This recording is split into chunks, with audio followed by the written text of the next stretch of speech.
Tau mua tuku pea e whawhitai pa mo e whamalo ke o tō mawhi. Ko e tauhi o ne whai, to e mao ai whai kamari ke tau. Pe haak pa te whea hoaki i he raini ko eni. Whatape ki e a whia o tō mawhi pa me no taloni. Whatapat ki he tu i o tonga, ki intu po wonu pa mo na whare. Whatap ki e kau taula eki, tala popoa ki ko speli. Tupi kea o te whakatapu ki e tako toa pe o ku mauwhainga maari ki mo whanongoa ai polkala maa koto i tapu o whai mau pe i he wiki kotoa. Ka e talangata pe e tea o whai ki tua. Ke o whai peha taitale lei o hua koeni koe manaki ke whai e vahe vahe. Mo e ako ai wholafola e ki. Ki mua pe ke tau kamata. Tupe mua ke mapelu pe mua tau fufonga. Ka tau kai whai ha. Ka tau wholafola ki. Ke tau tamai he wani. Kore ha malo. Ke ne hanga whakaivia ki tau tole pongpong koe ni. O ngā koe wholafola ki tau laurea ki ai. Ke tau loto. E o tua mafi koe mau tamai. Whakahewani ai a whiona. Tamai ko mau hangaki. Toi ngā oi a koni tamai. Ke kaupe moki maudoro. Ka ke lang tō taha pe ai a whiona. Ia klais ko mau whamu ui. Amen. Ka tuku ki tau hoko tai pe mua ki le soni koe ni. Koe wikeni. Aia koe le soni hongo fulu. Ka koe ulu koe le soni. Koe ngahi tu uni ki he whepaki, pe koe ngahi lao ki he whepaki. Ka wes lao roto, asi e uraksione ma he tolpe me wes walu, tu ke ulau at peia. Oia une whaianga hala, o oe te woloia.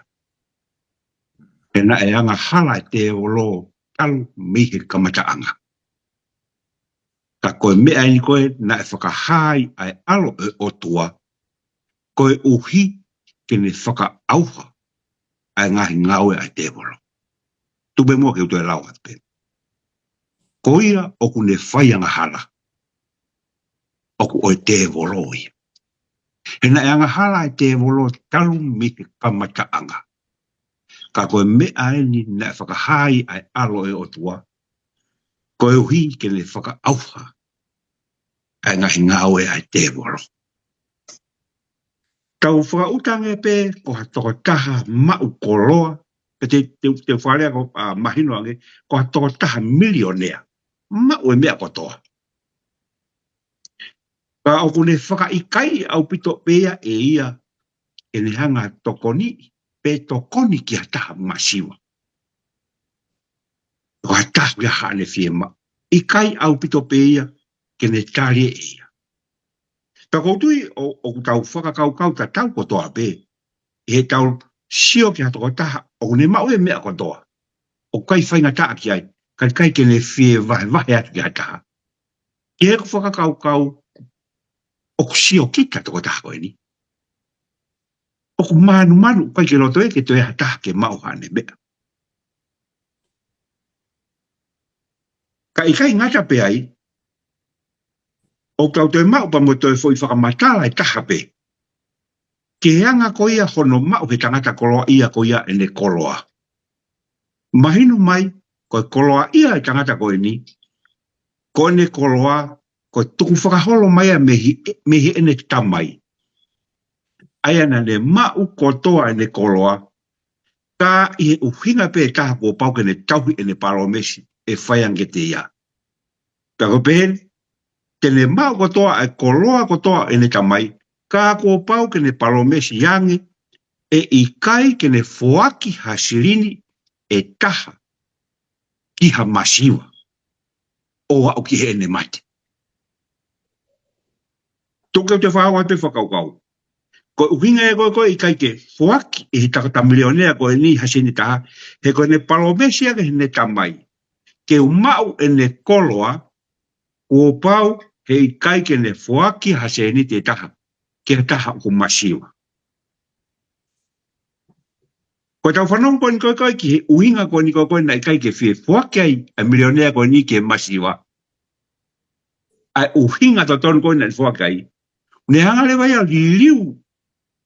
Ai anga ko e tau mahino i e tala noa he taimino. Ko i kai lewa ke tau to e sia dai ko ni uhinga ia e le tai fuaki ko ni seo kita. Ka ko kehe lewa e tau whakakau ke uhinga ko ia.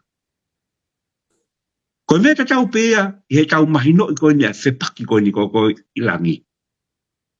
Ne hanga o li liwai e tau hanga mahino i, a ngahi mea lahi e mo ui, pe koe mea ko toa pe. E son koe ki mua tau ilo ai, o wikai koe whepaki e nia ki ha whahinga, fu malo, pe ko hai o lahi taha no malo hi, ke tau aki sino, tau aki tangata.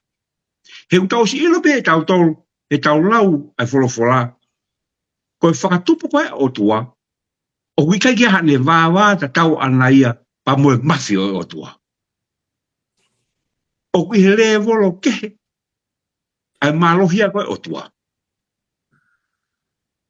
Pea koe whepakia koe ni, koe whepakia i ulungaanga, koe whakatupu e setane. Le whakatupu aki e ne hanga tukuaki halaki, ai o tua. Pea koe tukuaki halaya koe ia, o kai se solova akia ha malo. Ka kono solova angape, kono whakamooni. O hala ai tu waki i koia. Koe wahe kone le soni tau hoko atu koi ki ai. O hoko atu ai tau whekumi. Ke whepaki koe ni o hoko. I hono a koi koia i he wholofola. O ta wao atu ai peta toke whakangatangata. O whepaki, hange koe ulu koe le soni, koe lao o whepaki, pe koe ngahi tu uni, o whepaki, ai kou ka e tau le soni. Tu be mua ta unua tai be mua, ki konga ulaki e tau le soni, i aho santei, o pe, on whakalea, koe tu tatari, ha angelo. Toi koe tanela wango fulume ves ulaki ke hiwa, o asia e whakamatala, na mamahia tāniera, pe ane au kai ai, he wike e toro. Lawe mai mua te vita, e whiu koe ni, koe hana e uhinga, na fu mamahi pe hea tāniera, o ne au kai ai he wike e toro. Te vita. Sai, koe malo bito de tāsa mis. Koe uhinga koe ni na e whai ai e mamahi koe ni moe au kai a tāniera. Koe hui koe tae mahino ki ai, pe ko a whē ko ai. E whakahoko ai e tala au whakau ni au tua. E whakafoki a whanau a Israeli me nau no whopopula. Anui whoi ko tāniera koe ni nei. O mai ki nau tolu mo whaahinga toko lahi. O mau popula nau tolu ki Babylon. Pea koe, a umai ni ke taimi, o kuo staimia ke whai ha foki. O osi e tau e fitungo fulu koe nai ki tei. Pe whakawhi ofi ki ai. Ka kuo noto mamahi a tānia laka ui kai ke whai mo whakahokoi. A foi mea koni na ne lotua ke tari e o tua ne lotu. E hange koe lawe, ui ke kakato e tolu. Koe mea ko whia lawe ke maha e toki lawe mike ato ke tā lautoa. Ka kou mahui ngā ia au i he lama koe ni ke whawhepaki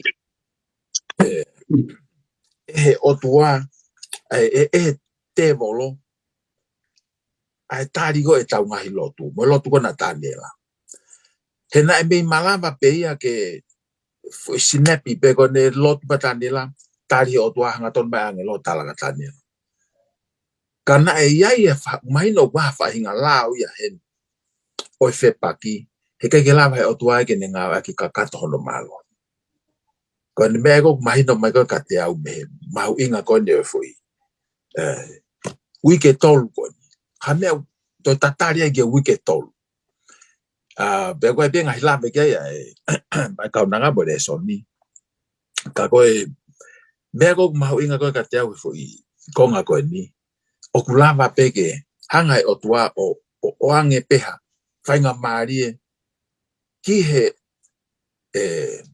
te volomo ni ka wange lo ke hange kuna u ke tuange ke play out ye na fo I palani boyanga ko na u feinga ke na fo fepaki e ta mando fo ko te volo hon uhinga ko fo ide te volo ko framo ko vi ko cylinder ke ne hanga framo o vi ai otua pe ko fo itau mu ai ko te volo ke ne hanga framo ko vi ko I me ko to pe ko fepaki ko ni ko no tukuange ia otua ke play out ya nge me ko no feinga ko te volo ke ne hanga framo ko vi ai otua pe ko ha no I kuanga pa tau usilo e tau tolo ai kuanga o talanoa o ku lame ke a ko faka au ai ko ha ko he besi la loto e faka au e otua ia ko inga ia ha ko asisu ki mamani hifu asisu ki mamani ke faka au ai ko I tu hanga pe o lave ke ko ia o ne fai yang hala o te volo ia he na hanga te volo tal me ka matanga ka ko me ai ne faka ha ai aloi o tua ko ui ke ne whaka aua ai ngahi ngau e te volo. Ai ko malbe fu ova e kulere atua ka ko ka pau te tau ngata pe tanela ko anga pe ko fepaki pau bege anghe o tua ia whainga mari ke play out e whainga palani ko a te volo. Ma ko ia pe he tai mini. Malo de vita. Sunia kataki kaki frapotano me ange ke framatala ko angelo ke tanela pamuale soni okukea komeyai Sunia Allah ya tu eta ai tola te ole soni famalo ke pe foki ki he kamata ai to ke ta one me kawa ka to te pe mata faaki ko tupe ki ula pe mo vesi te vakai na ala mai anima ki te au mo ne fotu au ki hoku o tui mono afni ma taniala va he on fulu vesi on fulu ki tafa pene pe mai ki te au taniala ko tangata o feina lai ke ilo ai ngahi lea aia o lea aki ki te koe pe ke tu ton he kua toki whekau au ki te koe pe hili ene lea aki a leani ki te au ne utu te pe pe ane toki pe he mai ki te au o ana ki mana vaheta niala he kua talu ai ulaki aho aia na ake tuku pau ai holoto ke ilo pe na ake whakamamahi I koe I he ao o tua na ai ongo I ho ngahi lea pe koe uhi ko ho ngahi lea kuo hau wow a mago laki lea soni pe en o afio e Jehova ai taimi o tau mamahi ai taimi o tau puputu ai taimi o tau whakamamahi I ai tau tolu koe uhi ko ngahi uhinga o afio e Jehova ai ngahi hon faleta o kai ke puri ho tau hala me Jehova o kai ke fufu me Jehova ho tau alunga he knows o taimi o tau tangi e koe ki ai pene o ngona e tau tangi o iai a ene response o iai ne tari ko mea nyok maari e ko tari en hokot ko lau ko evesi nai mea peke ato ke tari nai ko uhi ko o ngahi lea ko hauai kana e ta off iau e eiki o pure anga o pesia it's a very important statement ko e lau whakapalangi there's a Prince of Persia ko e whakatonga ko eiki o pure anga o pesia o wainai hatangata o te lava ta off ha a ngelo pena tangata o lava ta off ha a ngelo ko taimu ke lau lawa e folofola I mean ko taha ngahi potu tohi o ku whaka ai whakamamahi ai a ngelo ai o tua ua ngahi tu I vai taha I va vesto nima taimi ko koe na tangia he se kaia ki he otua ko hui ko kautaua a Siria pa tu wange mai otua ne angelo peta e lis whakatatau ke lau ai wholofola me ma ape koe ke tō pe koe ala ki he pō koe a ki he aho hopo ka ala a ko mate to ta kilu valumano ni mafi ko tamte he angelo therefore koe tamu tala noi kon ki he tu i kon koe o ke plinis o pesia o koe plinis ni o pesia as in human being o koe tangata nia koe te lau koe commentary tolahi u commentary au ke tohi o koe tohi a ino ke o lahia e lave ke kau angelo ai a se tane o wai mo nengahi provinces mantui ko tohi a ino ke o kau ia he folofola i he canon ai ko tau folofola ka ulahi ai lave au commentary ke whakakalakalasi o kau angelo pa mo ngā kau angelo o kunau nofo i he province te ke lau hain koni i he vesi wanoa mo wataha o e wahe tatau pe o e wahe o furu tu pe ke ulau atu o ku pehe hono lau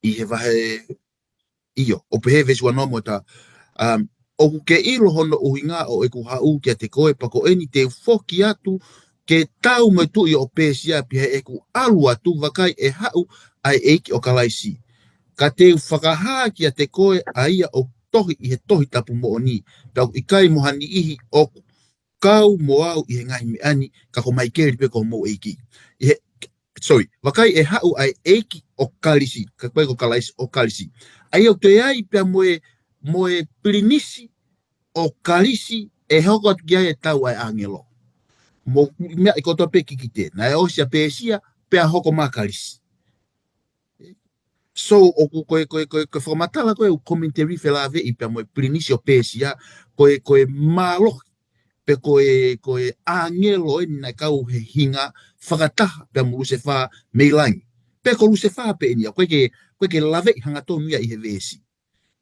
koe whakamanatu pe ka tau tolu toia efeso vahe o no o kui kai ke tau whangatua mo e kakano mo e toto ka ki he ngahi pule mo ngahi maalohi mo e kau pule o e whakapouri o e maamani koni mo e kau lau maari e kovi i he ngahi potu i olunga ko ia i o whai ai whepaki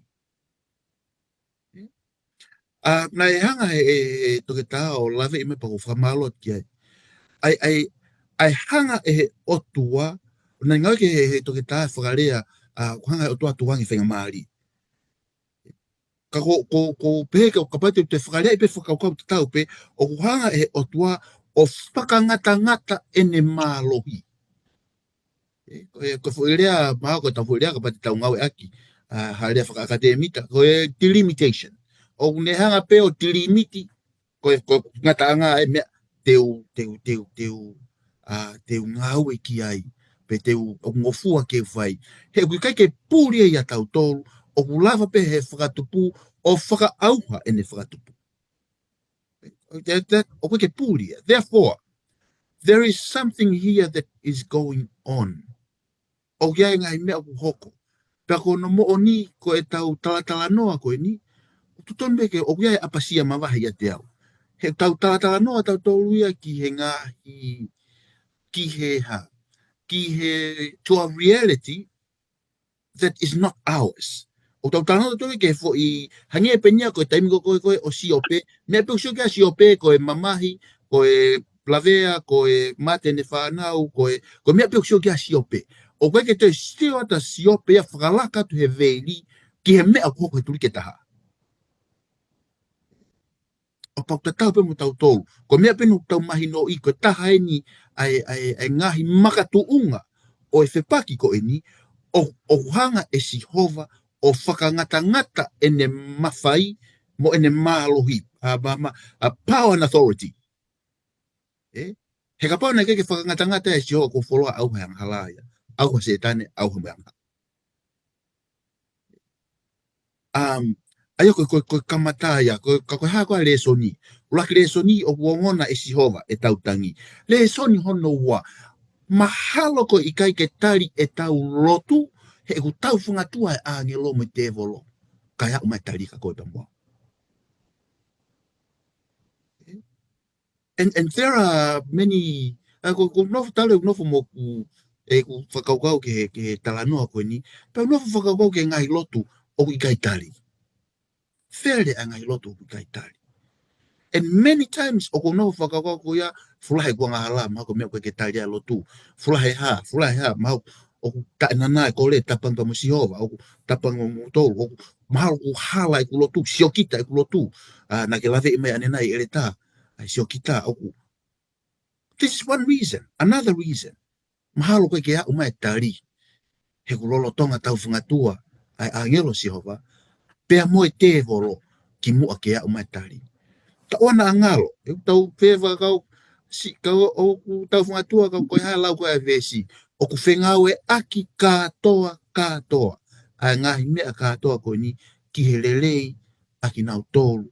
O ku ofa ki he eiki. E hoko te tau tala noa i he whakaukau koe ni o ngahi makatuunga o koe o whaapehe o koe o tuike the rules of engagement e koe lau fuke tau leso ni o tuanga o koe ngahi makatuunga o ku malavai ke whakahoko ai vei pā koe ni pe koe tau koe ni and so te tau hoko at pe pa hoko o whape e lava pe ngai tari o hoko atu ki he whakaukau leso ni o wikeni malo le ta Ai, malo au pito.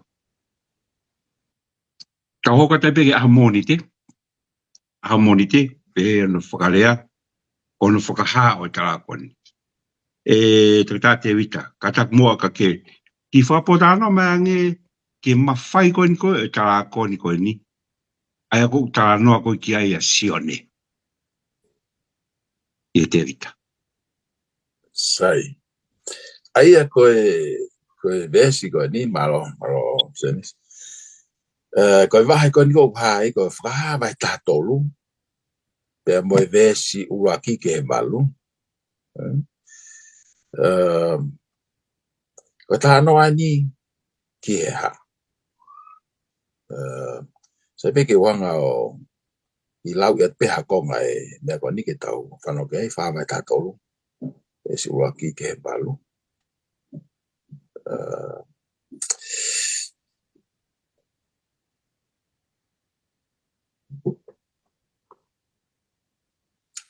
Pea nei tuu i he one o tahi pea mamata.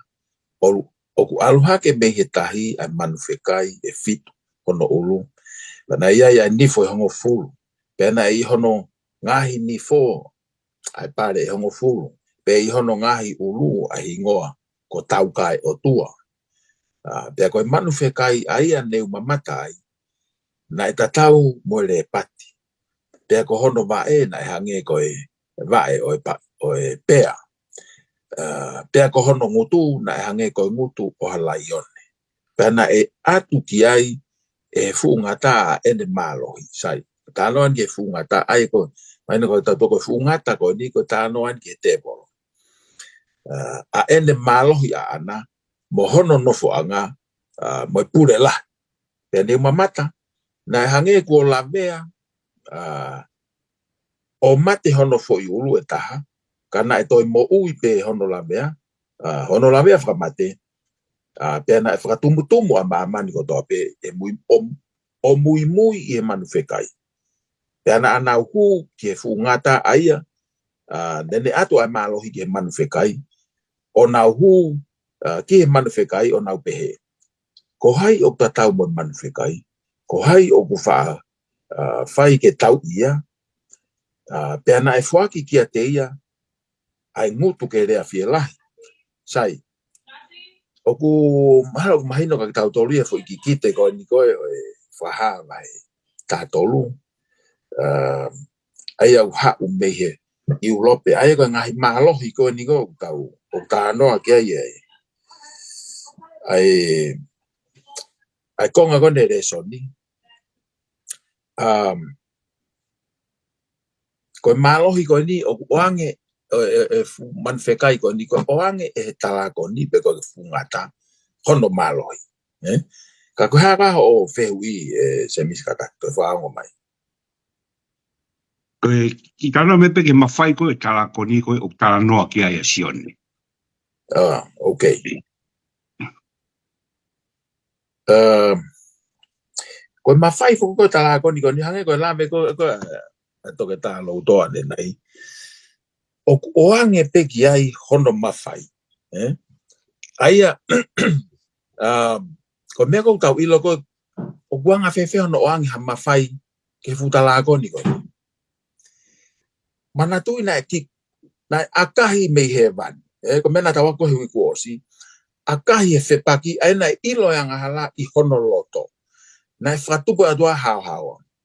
Hao fu angelo ko ni ko ia na covering therapy ko ia na hanga malui ai lao ai o tua he bani. Pe ne hanga ia kai ke ne hanga ia fai ne ngau kana tonge le fai.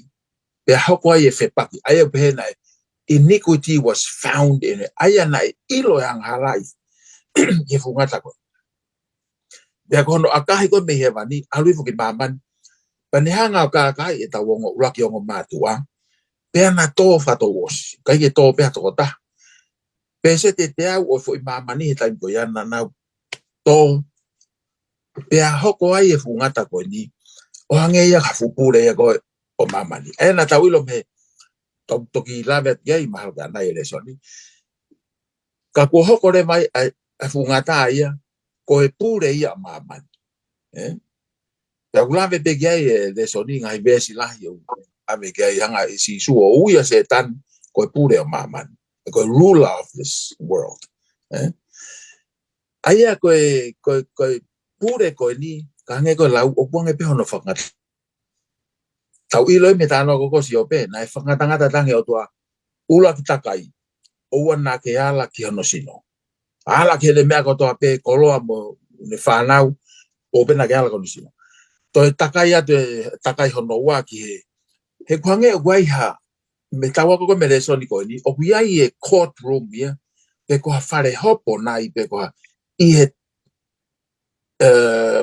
langi I hevan pe ko o tua ni o ku kau pe moia I frata ko ni pe asia tua ko se tane ko fofonga de me maman mana tu te ke hi fo si su ia pe kia ko se tane ni o ne fofonga tua maman toki hanga e si su ia hange ko lave ko se ne se vai to westani ma o laiki hono foi uru he kolosi pe fa foki mai leva ai toki mahino legitimate ruler pe ko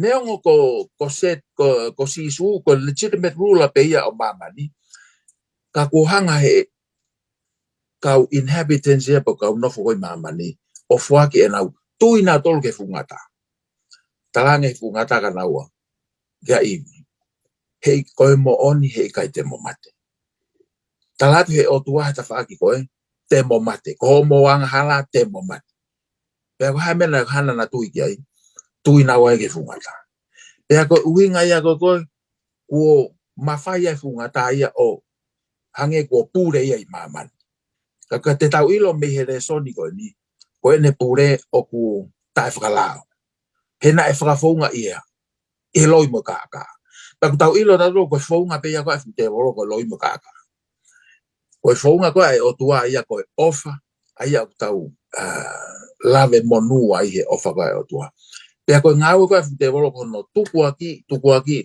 o tua I ngai me ko bi ko to pe ko mamani tau ilo me tau insiwa tala mai ko me pe ko ke kava insiwa ko acts of God o ko acts of God tau ilo tombe fo o kai ko o tua ne fai ngai me ko ko fite polo ko ye po funga ta ko ni ne fai ko ma pe go taria to fe wi mis ba gi o va de ku ko matala Favo abito pe malo te vita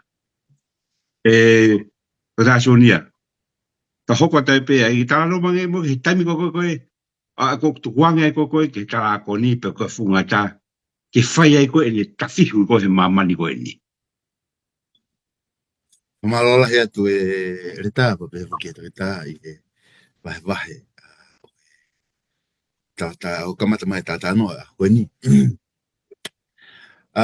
tu pe mo ke ola te besi fraha vahe tahawa ko ia ke fefia nga hilangi mo tolo no fo ai e mala ia ka kai no fo I mama na mo tahi e ko aluhifo ai te volo ke te ki mo tolo ko italahi ko uhi o ne ilo o fuolo si I pe hono kuonga. Vestafa, pe na fuaki ke fefine ka pakau e ua o I kale la. Kene puna aki kia ki he toa wha ki hono potu. Ai au tau iai I ha kuonga, mo e ngahi kuonga, mo e vai ua maalie anga o e kuonga. Me he aho o e ngata. Ko te ngu ke lai whahawa he taha tolu pa me vesi hono ni maa pena e whakia te ia e ngutu ke rea fia lahi. Mo tau kai ke otua pena he tuku kia te ia ai pūre ke whai ai tau I he mahina e whango furu maua. Ko e tohi koa whakahawa he taha ua oku ka pau tau talanoa time. Talking about time. Ko time e fu ngata. Ko te ngu tau talanoa ke tohi ko niu.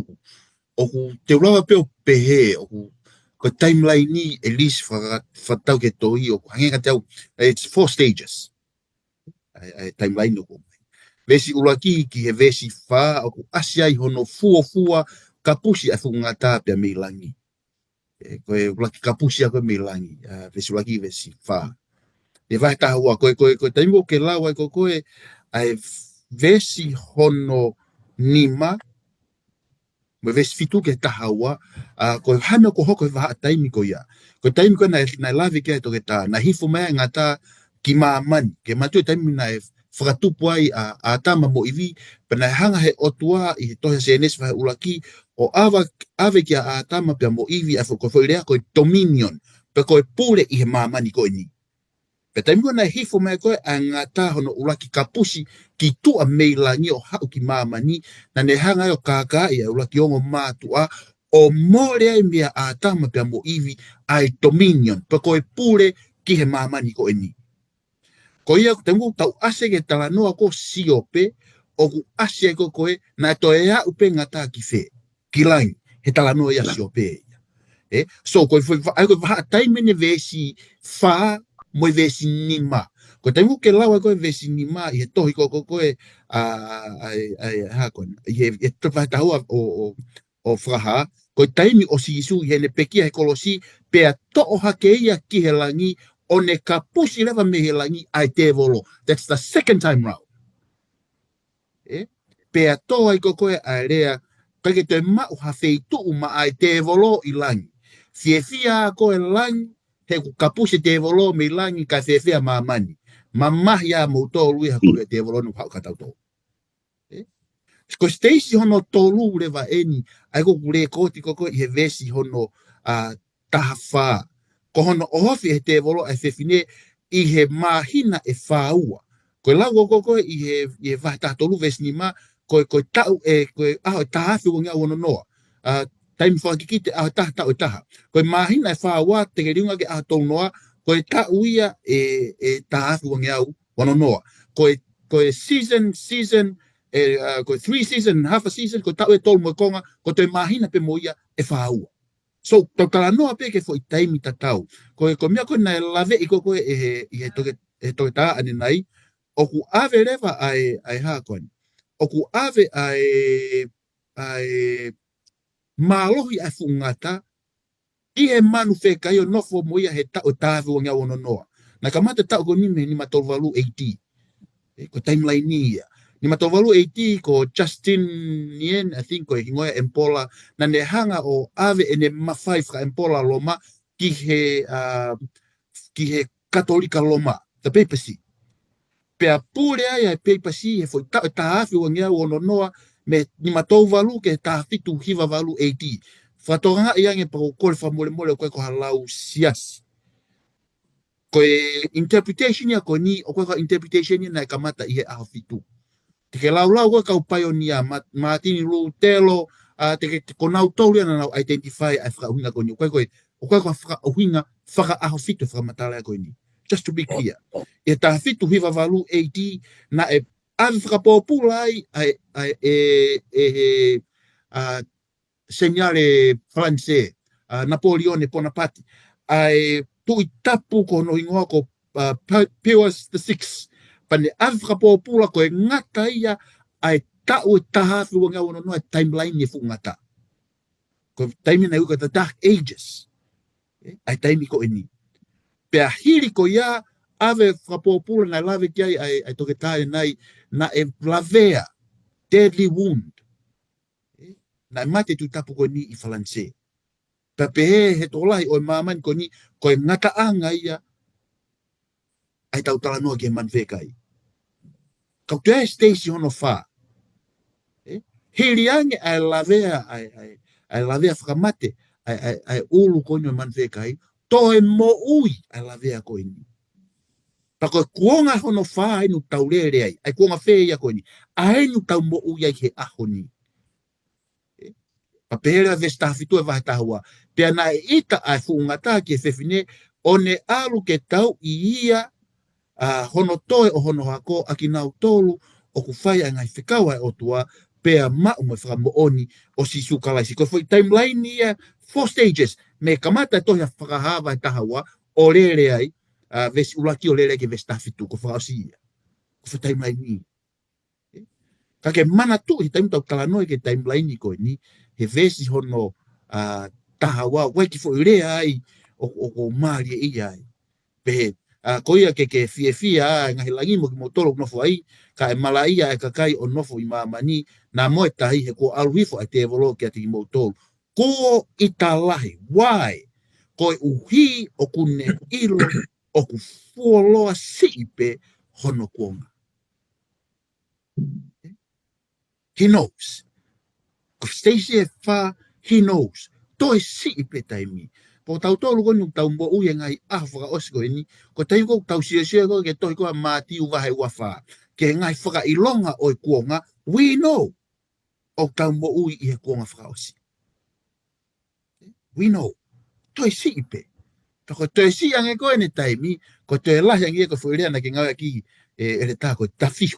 Ko toi lahi ange ia ene ohofi. Ki tau tolu, do not be surprised. O te tau ohavare he movete a ngai siasi.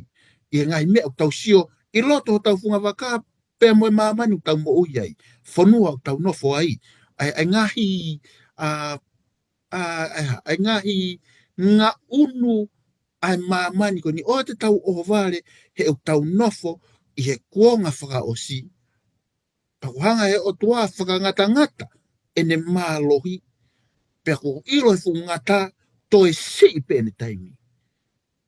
Whenga lewa whungata ke ne hanga o kawhawhira whakawhenga ai toko lai taha o mamani ko ni ke o te nawa ausia ai pule anga laki. Hoko atu se mismalo. Malo wito sulia. Ka hoka te peke aho tu si te. Koe ngahi whawhi atungia koe no siope. Toi tā te wita. Ka tang mua ka ke. Tala no mea nge ki he ngahi te whitoi mo oni. O tau lawa ke tau mahi no I pa me tala noa koe no siope. Ngahi te whitoi mo oni o tau lawa ke tau mahi no I pa me tala noa koe no siope. Malo. Malo, semis, malo ko ke to talo to ai tāna ki mahu inga api tau whanongo. Ia koe tāna whoko siope, aia ko siope vahe aki en, vesu laki ke tāua, pa moe vahe ua, pa vesu laki ke fitu. E kai te wanga lau, atu kotoa ngai vesi, ka te wanga peo summarize te, fui tāna noa koe. Aia koe mea ko mahino mai koe me fui tāna noa koe no siope, na a fio I he otua ia pe hanga he otua quote a siope. Ko tangata nae angaton pe mo hao mo angaton. Pe koe alo koe whamatala o mahino me he anga koe o lau koe na ves koe ni. O kuiai ai whahinga council ia I he vandi where ye ai hangeha courtroom I he vandi. Ai ni koe o ase whakamatala siope ulua ki vesua koe ke tahaua. Nai ase atu ase tane I he whatahana e whai. Ai ka whatahana e whai he van. Pe ase atu ai ase tane. Pe koe ase atu koe na ase tane pe atu ai o tua ki ase tane. Kuke whatoanga I atu e ku se vani tiko na ko siope. Tarange se tane ke o tua. Iyo, o whatonga iyo na ulaki ko eke atu ko alu ki whe, na kei whe. Tang naku alu taka helo pei maman. Pea e ka tueva ke whakatonga e toa e kangata kana ko siope.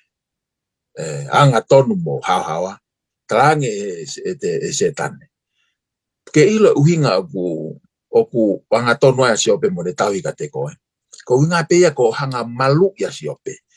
Pe aku kaya ngata pe ho malu ko ki hanga tapo ki ya siope.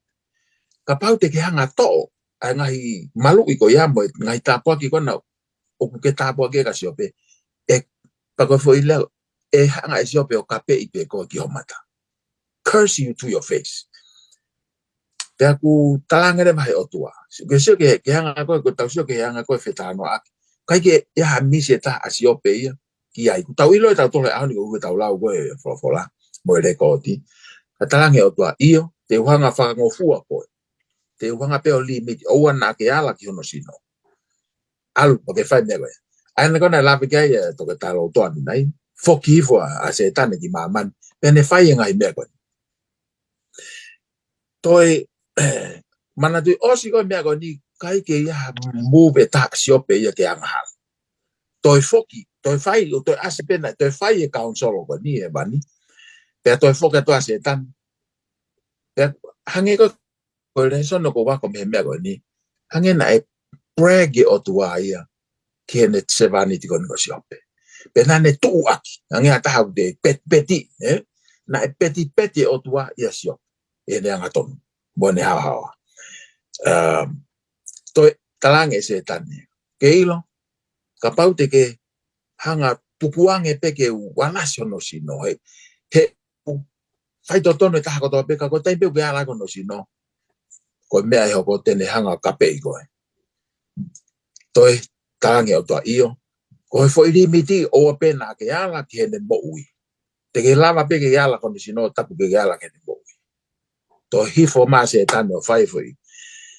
Tala mai e whamatalana e pala pia siope me hono ulu ki hono awhi wae. Pea na e hanga he hau hono kaungai kaunga mea ka ulo tānoa. Hau hono ngai kaunga mea nau mamahi pe mo siope foi awhi. Paike nau rea foi rea. Ko nau taimi po nau kamata ke nau talanoa ko ka siope. Nau hanga rewa na totu kua kia siope. Ko haha o COVID na e whai o hoko mai fu mea ko naka koe. Ai au tau ilo rewa na tolu me he whamatala koe ni. O kui ai ai ngai mea ku hoko behind the scenes o kui ki tau ilo to tolu ki ai. Hange pe koe tai ilo asio pe ia. Kana e tuu whai to tono asio pe. Koe le soni ko ku whemau ke tau wako me. O whemau pe ke tau tuu whai to tono. Leo ngo e tau tai ilo whemau ke tau whalala. Koe taha kou tau whalala ke kune ilo ia mea koto. Ai au toka i maananga. Koe ke hame ia puri. Pea koe maru ton peke ngata pe ai koe tau hoko atu e tau whiwi maru o matu pe whamatala. Ahua, Malo. ahua bito. Malo apit, ahova apito. Te tasunia. E hoko mai e pe mua, ki tala no mai ki whakaukau koe, whakafuafua e si hova. Ai ngata anga e mau koe o malawa e se tani ke li whakahoko. Pamalola hi atu toi ta mifuna e tala noa mai ki he hanga he o tua o ta ofi. A se tane ngofua pe e tapu e. Ngofua e tapu e. Koe tau le soni ngan koe he na tau kachitua mi ai o ase he ai tala noa whakatata kalaisi la ve i pe moe wite moe tea. Mati wa taha tolu vesi wa tolu ke tolu noa vesi tolu fitu ke wha tolu. There are only two pairs, bro. Tā no whatata pe ua a kalaisi na te alo a kalaisi o whakamatala. Ko e ulak tala noa e kere wha, ko tala noa hono ua ni te a moe wite. Na te hanga pe kalaisi o whakamatala ia tala noa koni. Ai o mahu inga ke tau mahi no ilere tala noa. Where ngai kongkonga ia tala noa wite mo te au maari. Kai ke ula veki ai. Koe ke whakate fito ke whakaukau ele soni koe ni. Na pehe kalaisi. Koe toko taha koe oku ne toko koe ai tenga i wite lelei ko auia. Ko kalaisia. Ta koe fili ko setani. Pa ke whakauta lewa ki ai. Hanga setane o wewhenga maria setane ke ne whai ai kovi ki he wite. Pea hao te volo ke whai kovi ki he wite, ko ne kovi pena e whai ki he wite, koe tōtea. Tōtea. It's a very important lesson. What am I saying? Say misi tau pe waho ki ngoe lu. O tui pe wai ki ngoe lu. I hena ke ngau aki he sama ke whaki kai lu sipi. Peka pau lewa koe ku whili koe se misi. Pea au mau whainga maari e ke uhanga o haveki ho o ngoe. A whamai ke o lata tō hafu sāwha poka fu kape fifisi ai.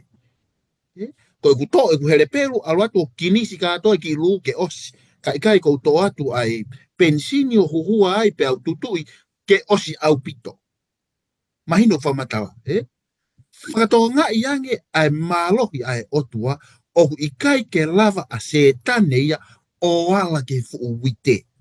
Koe mea pia setane ula whai, koe tō pe tea tawha ke fuuwite. Sai, ko tangu to tano ke tano ko siope maharie ai fili ko e setane ene whangafu tea. Tamate katoa e whanawa siope, whakaua katoa mo koloa siope, to oat mo ene mo ulelei os katoa ia, pa mo mai ulaki futea, hoa peo siope. Kone rea en siope, fai mo ke kapea ka sihova ka ke mate. Talia siope ke fine motua, hai talia siope. Ko fine haa koe, vale, tulo watu, kone rea ya siope. You foolish woman. He kai ke tau maa lelei tai maa umweha. Kovi. So ke kakai whakatoe mai se tane, koe whangafu te a en. Whakatoe mai, hono ngai kau ngā mea mamai e toko tolu. Ana e lawe ki ai toke taha ane nai. Koe hana mea nai whai, koe nau whahinga ke holo ki hifa mui whakalau maaria a siope. Na e rea o tuaga nau tole whakao singa tala noa, na e whala hau mou mea na e rea aka siope. Koe ngau ia ai te a ia. Pako e tau wheao koe ni he tau mui whakakaristiane, koe where atu ai whangafu tea, o koe ke hanga sihova tuku ai, ko se tane une tuku ai, ko ngā ke ne hanga whakaloto fōi i tau tōru, i he tau whanonga, kai ke tau lau hingoa. Usai peu, tak taha ilo pe whangafu tea he ne mo ui. Kai maari e koe ai tala noa.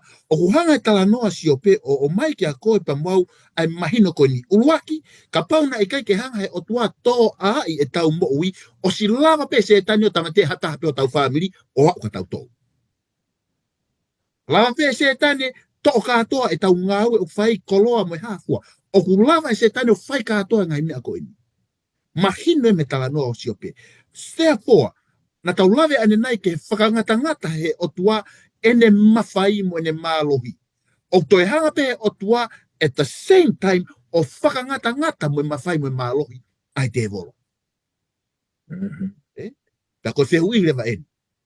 O kuhanga whewhe lewa hanga he o tua o whakafua ai ngata anga o ene mau o lawa whai. Ka toi ko koea ulaki ko lintova he ongo fulu, ta mo e vesi hono taha tolu. Kau ia e vesi, whakamamahi bon ke lau koe a Kristiane. O pehela e vesi. O ikai ahi, e tō kia teki mou tolu ka koia o whaahoko ke tangata ka aku whaito tonu ai otua. Pea e ikai tene tuku ke lai hake ai ahi he mea mou lawa whaakataki. Amen. Ka whakafuafua ia. Ako whakamamahi, koe pe mai vesi. O whaito tonu a Sihova. Tene hanga o whakahaopi koe me ai ko toa pe ikai. Koe tawa ai vesi. E hanga he o tua o mai pe hoto whiunga. Mai pe hoto whiunga. E palahame, ko whiunga eni. To'o a aisake, pake alu. O whilau. Siope, ko whiunga eni. Whanau e ongo fulu ko nā koloa mo mo leleu ke mau au pakatoa ia. Tai ko te mawe foi mahino ko ia. O ia lewa toi whakakau mawahe ia te kita. Koe otua o ku whaitotonu, whahinga whaitotonu whewhe, o ne hanga o whakafuofua i mai pe ai whiunga. Koe whiunga e. Ko tui pe ka pauna i kai ke hanga e otua o mai ai ngahi pore o e mo'ui o hanga he te volo o nusi ake e tau mo'ui. Ko tui au te tau tōme pure anga o langi. Ko tui ko kalinto vai taha wau ni hanga o mai e whakakaukau koe ni. Lotu tu o tolu e apostolo ko Paula vesi hono fitu. E Sihova, to atu mu e foi tolo nua koe ni hoku kakano. Ke lau pa e vesi, ko tolo nua e kakano na e tuku ai e setani. Tako tali a Sihova, tangata. Tuku pe foi tolo nua o kakano hena.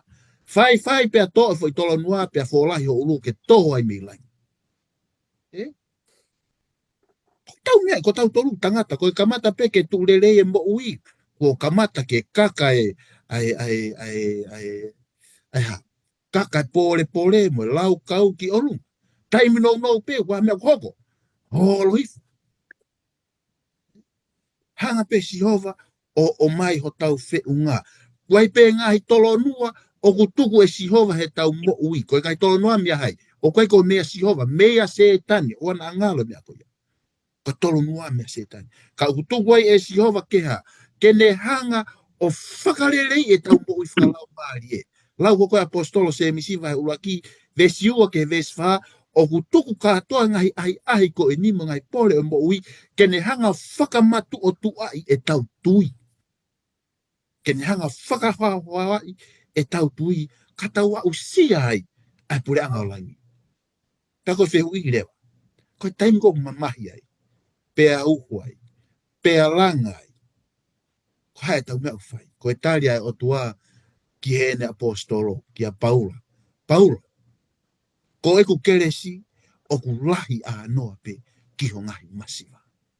He koe taimi Paula, ku hanga he te volo, o laiki ho mo ui ake tolonua o e kakano.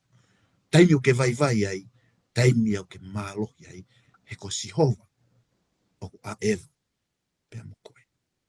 Ko hae whakafuafua, Sihova pe ne ilo, o tau ngahi ngahi. Ko ia me whai ama whafuafua ai mea o kulawa i setane o whai he tau ngai mo ui. Malo e ta. Malo e whamatara. Pa o tui o tau fo ka pua ki ai. Hoko te be ki aho pule lulu. Au pe ulo pule lulu koe whakataimi ai pule koe o mamani. Koe pule whakataimi o mamani. E te wita katak mua o ke tānoa meange ki whakakau ke pure whakataimi koe a setane i he mamani.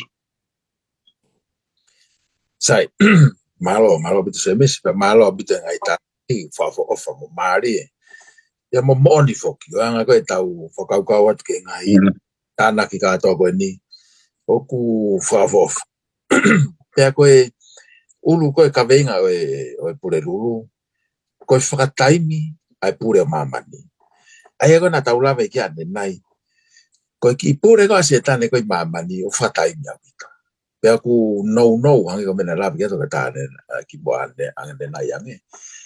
Oku ne ilo, oku no hono taimi, pa ku mea ku ne aluholo hangi hafu ulaio ne ngulu ka lau ia kai whawhala. Kana e mau foki na tau lawe ki ai ne mau ene pure i he ne aluifo poko ki mamani pea tuia a tamaya mo iwi ki ai. Kage na tui na ua mo whalala ke o tua. Pea hoko ai o hoko ia koe pure whataimi mamani. Pea koe ki ngata pe ai koe poini mau inga ia re soni o ni. Koe ngata pe hene whataimi ka oku tae whalao pe ku illegitimate ene pure ko uhi hena e fōu i e kāka. Nai koe ke, pe koe mea kou tau ilo koe ulfu e tau re soni koe ngai tu uni pe koe ngai lao o e whepaki. Koe ngai lao koe o lawe mau bere soni ke ngai mea u kei ke lama hai o tua eke ni whai. Ai aku tau ilo fo tau reo toko o tua pure whare verema. Ka koe tau ilo koe ki ai o wikai ki hanga o tua ia o whare verema e tau mawhai koe ke whiri. Ka paute ke whiri koe pe te whiri au ke wanghala. Kai ki hanga o tua ia o taofi. He ku lame re soni koe ki mua nge ki he ideal will pe koe finangalo tau potu koe o tolu. Pe mone remedial will. Pe koe ne finangalo koe ke toi whalerei e tau whiri, ka pau tau whiri da tolu ke mea kou hala. Ko hono finangalo ideal pe koe tau potu uloa ki aki tau tolu ke o te tau whiri da tolu ke hangala. Pe ka pau na e whai pehe a tamai mo i he kai ke tau fōa tau tolu mea kum tau fōa te haoni. Pe ka pau te tau whiri pe he mo tau toke ona tau whiri tau toke kovi. E ke ha kovi e mamani. Ka pau na pe he anga whiri. Koe ideal will ia koe otu. Ka kua hoko mai fo. Pe ku tau whiri tau tolu ia. Ke tau whai tau tole mea ko o ki kai ki whilangalo ke otu. Pe ku tau mai pe tau tu ke tau tole loma mai malu be sua malu o pa. O ku whenga we ake ngai mea ko toa pe. Ke lere ai a ki nau tolu o ofa ki otua. O kai ke ui ngai nia, koe ideal will ia otua, ai ngai kovi ko toko hoko mai ka ki tau tolu. O uhinga pe ia, e lava e otua ke te hanga mea ngā ue ake ngai kovi, hanga e topo tau ilo me tāno ko so se wha. Mea ngā ue ake otua ia e kovi koni, na o se palani he kau tau te hina kono so se wha ke na wana to, o whatawata so se wha pe te naonga tamate. Pea koe rea ko aso se wha koe i he hiri koe hoko ngai mea kato koni o mai no whakatoko wā ke na mai mea kai me ispite. Na mo uhinga e mo tolu eni koe kovi. But God meant it for good. Ka kuhanga e otua ia o liliwe po mea koe na mo uhinga mo tolu koe ke kovi ke hoko koe lelei ke mo mawe mo uia hon. Pea mo uia mo fuka kai tola. Aia tau ilo re mai tau tolu ia koe finangalo tau potu koe o tua tau tolu ke o na hako mako. Ka o ka pau ko tau whiri fok tau tolu ke tau whiri ke tau whaiang hala. Pea ko hono toi finangalo le koe koe remedial will ke whatonu tonu ngai mea koe ni o yang hala. Aia koe koe hawa sisu ki mama ni koe ko ngai ia oe finangalo koe ni o tua ke whambo ui ki tau tolu. Pea koe mea koe hoko koe i he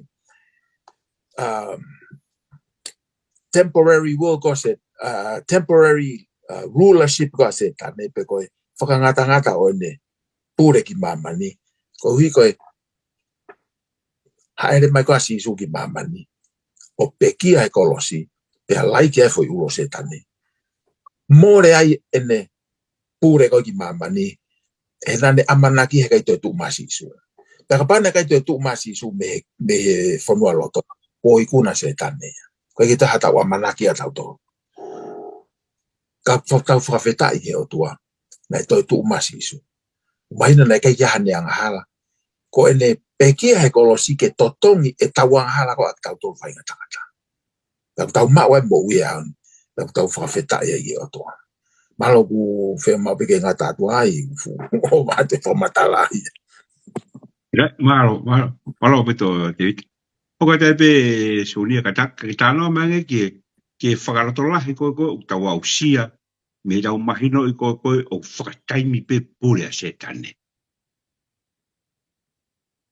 Whamalolahi atu e re tā. Ai whakatanoa ke whakaukau koe ni pa whamalo ke toke tā kini mai ai pure whakataimi a se tane.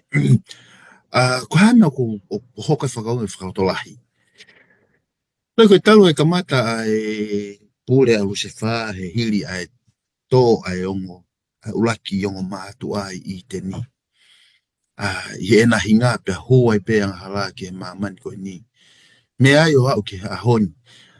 Moni lau ia pe te riake ko si ope vai ta wha pa mo e vesi ulaki ko e tangata ko whanau i e whewhine o si i pe hono ngahi aho pe a whonu be i e mamai. Ko tau tu whakangai. How do we see this? Kapate tau talanoa ki he hia, crying, i Amerikani. Sanuari pe Februari ko foi whana e ni mavalu. In other words, ka aho tope wai whana i whonuani. Mass shooting. Ko pekia e toko walmo fuma anima, ka ke lawa e kakai po lawea. Ko e whana e ni i he apiako.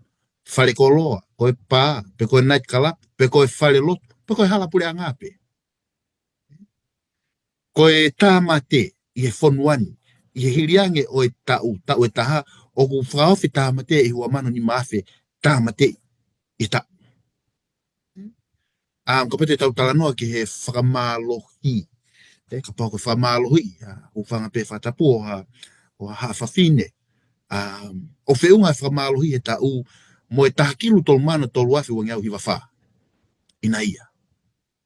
Kono whakarea taha i he minite tolu, ko toa pe o kia i he whamalo ta hoko somewhere in this country. Koe kai haa whakamalohi, koe kai haa gun point pa koe whakamana manai, kai haa asi. Whiunga moe wakiru a mano whangiau ni manoa. I he tapu. Koe lavea i he fuhu pe koe ke pe koe ngahi lavea koe ia.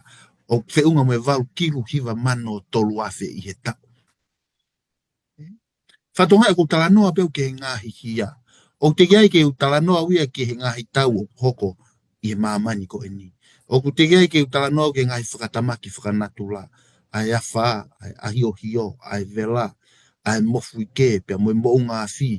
O hoko tau mamani. O te gai ke talanoa uia ke he ngahi whamiri. Kua mo vete, ai tamai pa moe whae kai toe noa ai whanau. Pe ko ke whanau mai, ko talanoa ke taimi o ku huta nanai a mate. I ho tau ngahi loto whare. O ne whaao ho tau ngahi o whaanga. Koe uhi, koe ngahi mahaki, kansa, mafu, suka.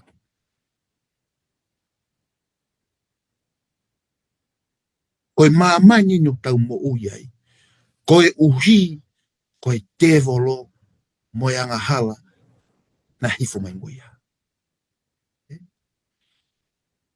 Whawheta i mua ke eiki whakataimi pe. Koe uhinga whae loto lahima loto toa. He uhinga i loto lahima i loto toa. O iai ai mamani. O hangana ke mo ui ai Kristiani. He ikai ke utoi wheao mo i whaahinga mea koe ni. Koe uhinga whae loto lahima loto. Only for a little while. Pe tangata tohi sā me. Neongo whakapo uri tu ai po. Ka koe fia. Joy cometh in the morning. E ia e ngata e pure ai te voro. Whakahawa he ua noa, toki laulau at pewhai. Te ke sio ai, e li ai te voro, moe man whe kai, moe kau palo fita loi, moe ne kau ngelo, alu katoa ki he afi. Uia e tau hanga ki ai. E ngata ai pure ai te voro. Ta moni lewa vahe ua taha, pa moe vesi hono wha, tohi a whakaha, e hanga he o tua holo i ho tau loi mata. Kei ngata pe holo i ho tau loi mata. Koe mamani ko ia. Koe ke te whaha mate. O koe ke te whaha tangi. O koe ke te aha mamahi. He koe ngahi mea o mamani motua. Aia koe nu tau mo iai. Kua mole atu ia. Koe mamani fōu te tau nofo ai. E a whio a Sihova. Pa te tau ia o ho tau o tua. Pe ne ui tau tolo ko ene kakai. Pa te tau tāpani kāre whataha pe mo ia. I he aho ia. Malo vere tā. Aro awe tusuni. Ka una tai pe ke a toa pule lulu. Au pe hono whakarea koe whakangatangat, koe ngahi whakangatangata. Ta moe ngahi tuutuni. Te utaka ke tānoa mai ange ke mawhai koia o lotu pe moe tui i whe paki koe ni. Ke mawhai o lotu pe moe tui i he vei pā koe ni. Right. malo bito. Se mi se fewi. Pea ku koe mawhai o e lotu pe moe tui. Koe koutui koe tari no pe koe ki ai. O koe ki hatau mālohi a ki tau tolu. Whae tangata. Ke tau lava i aki. Ai whiri koe ni.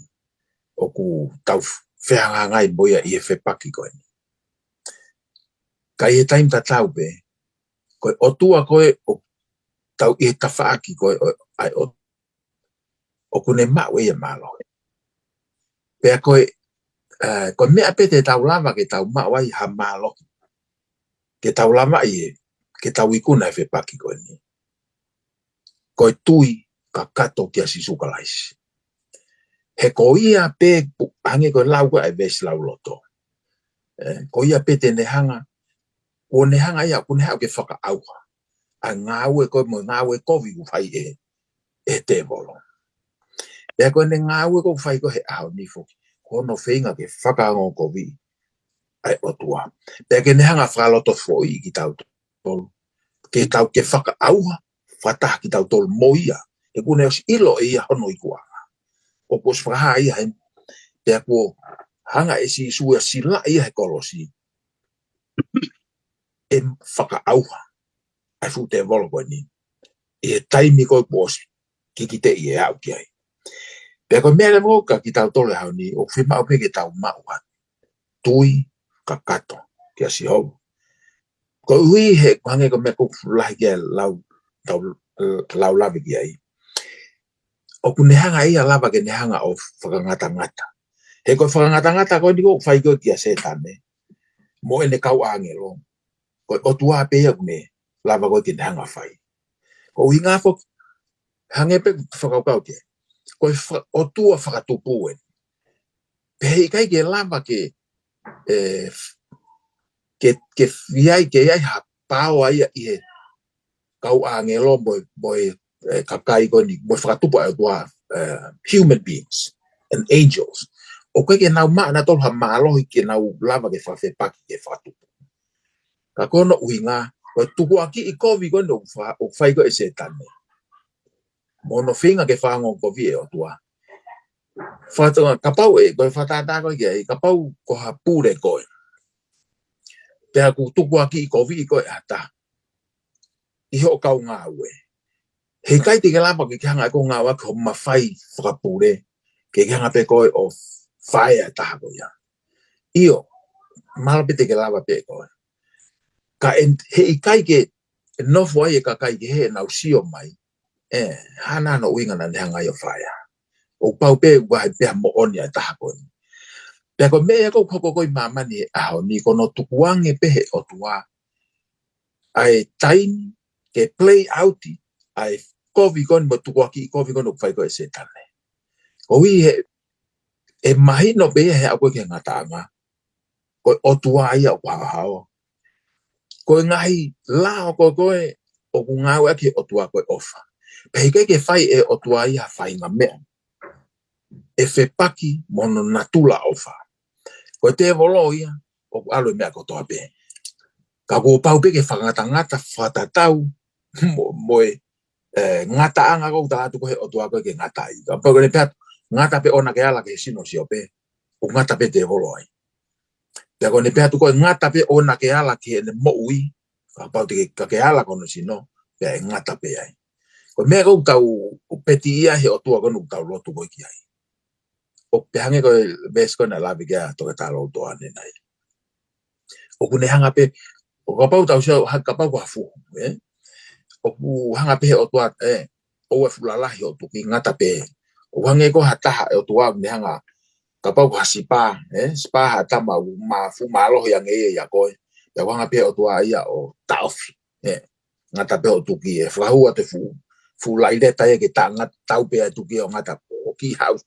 Ki lave si at peka kia kita tangata whainga tangata ka tau tō aia koe mea kau poko koe o tua o kune whai hono whakanga tangata ia koe ngahi lao koe oi whepaki o ku whakanga tangata ai o tua koe uhi he ke lava o tua ke hange pe koe ngahi lao koe he mala e fuhu hange koe o koe ke ngofu ai tuki lalo he i he reta o kai ke ngofua nga ke tui nima ko se ta nei aku ne fai e nga hi utu kwa ki ka to ko ni mo kovi ko ni ko o tua ia ko ke pe o ku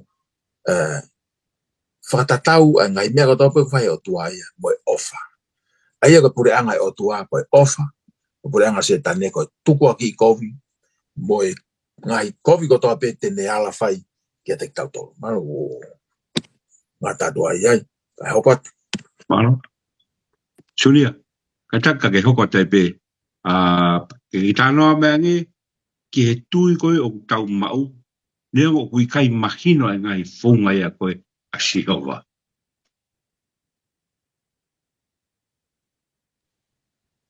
Pamalo atu. Ele ta semismoal. Kai pe he foki ki he toketa te vita ta mifuna. Pamalo atu se fia mau pe mawhengamali ke tau kofata. I he ako o le soni ko e ni pe o ko whamala kia moa I he kauwhatape moa he hoani.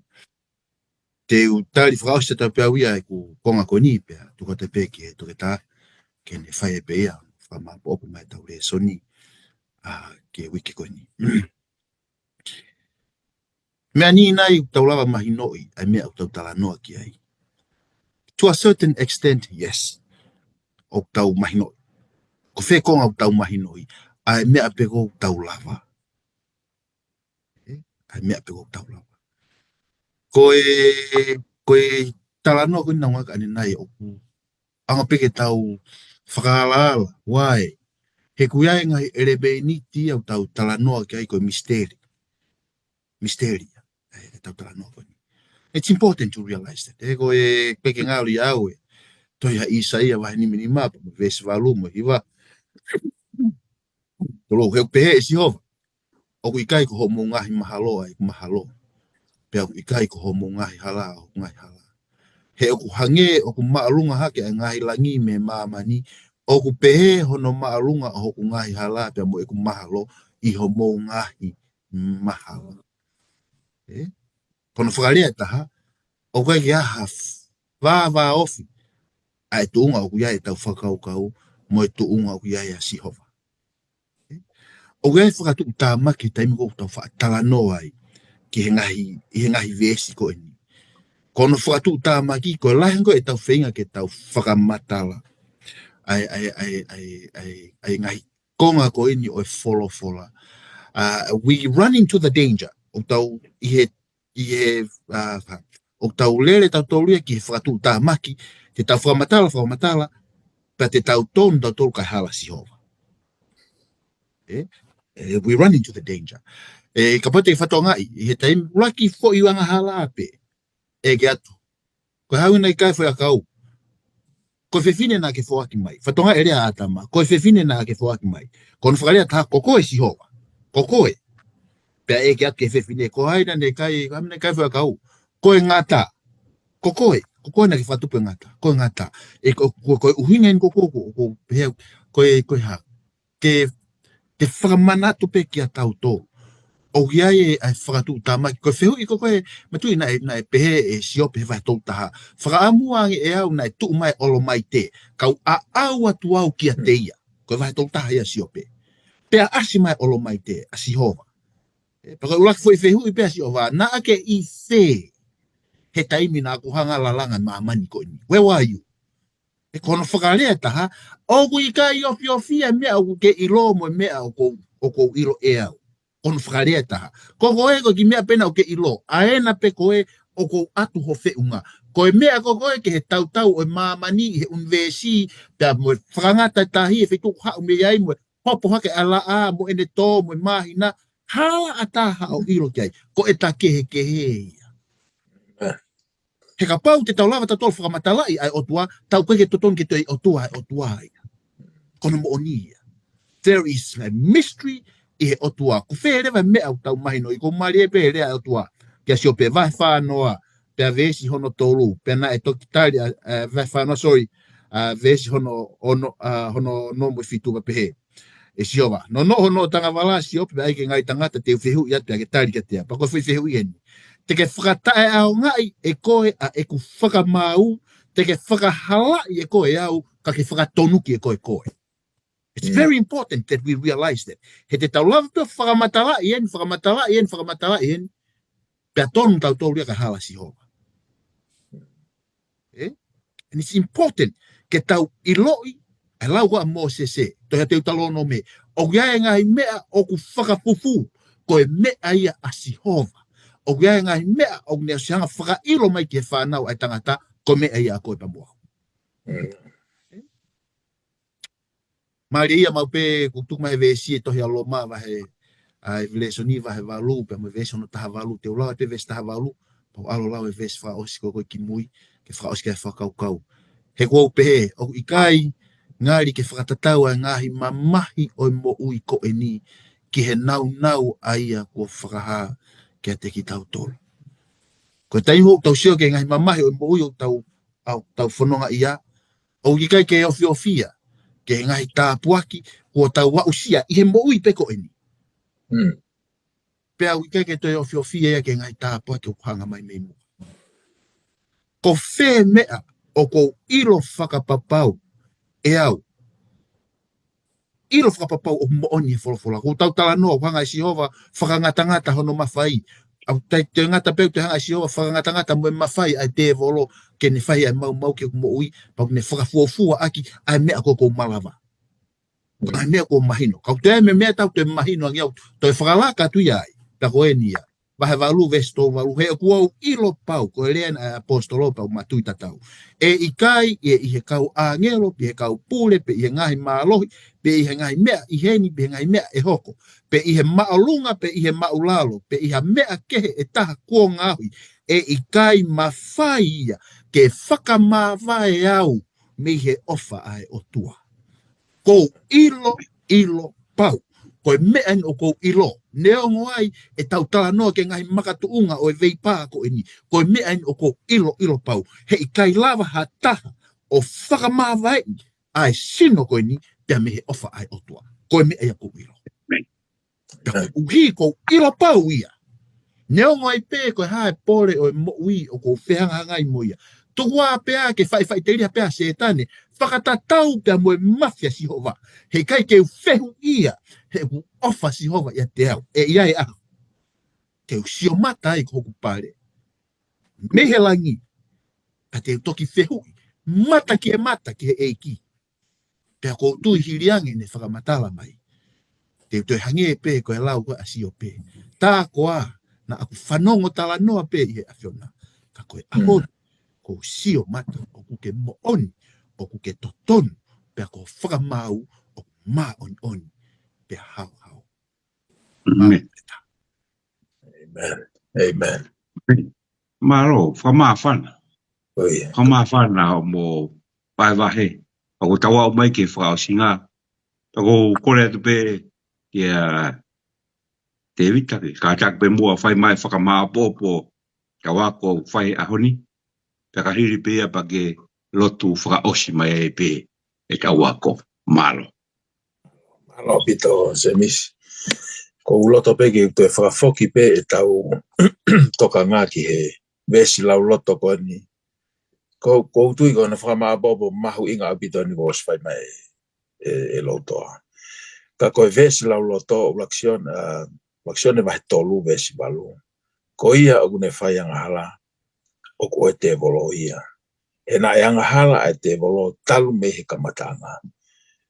Ka koe mea eni na e whakahai ai alo o tua.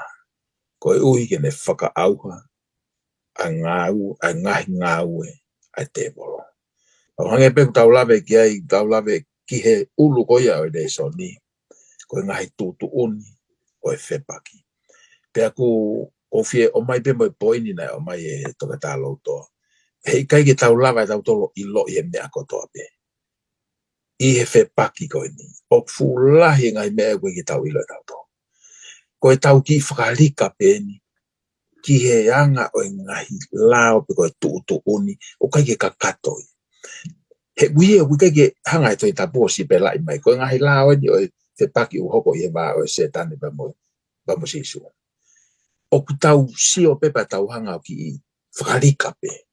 Pea koe ngai whai ne tolu o ku whia o mai ko he re soni ko ne wikeni. Ke tau whakalika ko ki ai. Satan is an illegitimate and temporary ruler. Ko setane, ko taki ta e whakalao pea whakataimi pe. Pea tau whia ai. Kono winga, ko mamai ko tau whata he ahoni. Ika ke whoro ai. Pea koe whai ono wa. Satan slanders and makes captives under his rulership. O ko mea ko se tane fai kono whakaongo ko vie o tua. Pea kune hanga ia toi ma watu mo e whaahinga o e tangata. Ken o ne hanga ia pure i ki nau tolu. Ka ke mana tu o mahi o toi mawhai ki whiri. O koe ki hanga se tane o lava ke ne whamalohi ata. Ka o pe ko ne whiri e ia. Pe kune hanga se tane o kaka i hange ko ne kaka ia imi. Pea tui e tangata ki ai. Pea ko me e tene lava ai ke ne mau e ia. O hange kune mau pōpula e ia tangata. tau ilo ko si su o ne o sianga i o mai e kuna. Pe neongo e whango kovia se tane u whai. Hei kai ke ne lava i eia, hono whambo ui ka ui na e o si i kunai e si su e kolosi. Pe koe whika tolu po poin whamui mui. Satan is limited in his rulership. Satan has come, has room and time to rule, but he's limited by God. Hange peko na taulam. Laulam e kia nai. O kuhanga e o tua whangatangata setan.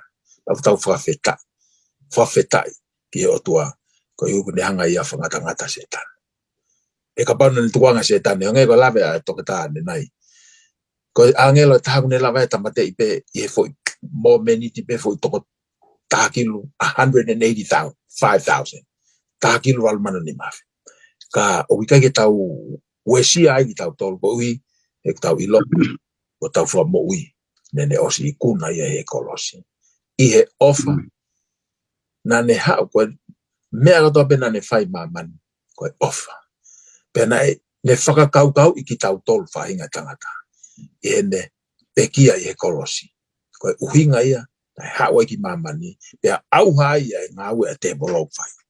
Koe uibe koe ne i kuna i he ofa. Koe ke te iaha te lau ia ki ai koe ofa pe koe otua ia koe ofa. Tuke tau whai tau piha tau lotu tuku. Ke tau lotu e tua mafi o tua e awhiona o tua e ofa. I he mau ako he le soni kone o wikeni koe mau whalawe ia whahinga tangata ke mau ilo ke ngai mea ku mea lahi o misteri. Kau mau whehu ia ngai mea lahi eki. Kau mau ilo o mau kore ho lau maare ke ne hifo. Ne nofo ia ke nau tolu o tope u whanongo ke pokalama koni imo. Mau tolu mau whai e pokalamani. Ke lama ke mau hatui o malo i kia te koe eki. Ke hifo lau maare pa ke ne nofo ia ke mau tolu. Ke mau ilo, mo mau toe ako mo whekumi mo mau ilo lahi ang kia te koe ki ho ofa mai ka te mau tolu. Ina ke hifo ki mamani ke pekia ko hika mau hawai. Pea ke whakaau hai a ngā ue a te po whai. E mama koe ni. Mo whakamalo mo whawhitai ai kia te koe. Mo he mau lotu mo hua i wafa Christ ko ala. Ka ko mau whamboui. Amen. Amen. Whamalo lahi atu ereta se mismoala ka kumaa e toi tā te pitata mei funa i he ngahi yako e wholofola o e hoa goni. Tawangi ke whaitapu kina ki moa e heiki i he ngahi fua whatongia o e wike fo o goni. Mo tolu ko tope mo mea mai ke polokalamani. Tala monu at ke ngahi fua whatongia o e wike koni. Ke hoko hoko te pe ono whaitapu kina ki mo tolu e sihova i he ngahi fua whatongia ko toa pe o wike koni. Mo toi mea mai pe e taimi te tau e wike kahau. Ke hoka toi pe tawako, wholofola, mau o whalahi atu, mau mea.